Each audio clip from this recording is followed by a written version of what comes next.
Friends, అందరికీ good morning. మేము మా మమ్మీకి ఎగ్జామ్ ఉంటే హైదరాబాద్ వచ్చాము. నిన్న వస్తే పొద్దునైంది వచ్చేసరికి.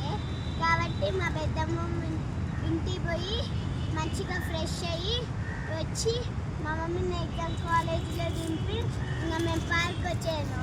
పార్క్ వచ్చేసాక మేము అటు ఇటు తిరుగుతుంటే ఒక గాలిపట చెట్టు కాడ కనబడితే మా డాడీ తీసింది. చిన్న చెట్టు కాడ కనబడి దిగ్గోండి గాలిపట కదా. సో మీరు కూడా హైదరాబాద్లో పార్కులకి రాని, అప్పుడు మీకు కనబడతా ఉంటే గాలిపట లేదా చెట్టు కాడ. మాకు రెండు చూసినాం కానీ ఒకటి చాలా పెద్ద చెట్టు కాడ ఉంది, ఇంకోటేమో ఇది చిన్న చెట్టు కాడ ఉంది. అయినా దగ్గరగా ఆడుకోవచ్చు. సరే బాయ్ గైస్, లైక్ చేసుకోండి, సబ్స్క్రైబ్ చేసుకోండి, అలాగే గంట కూడా కొట్టుకోండి.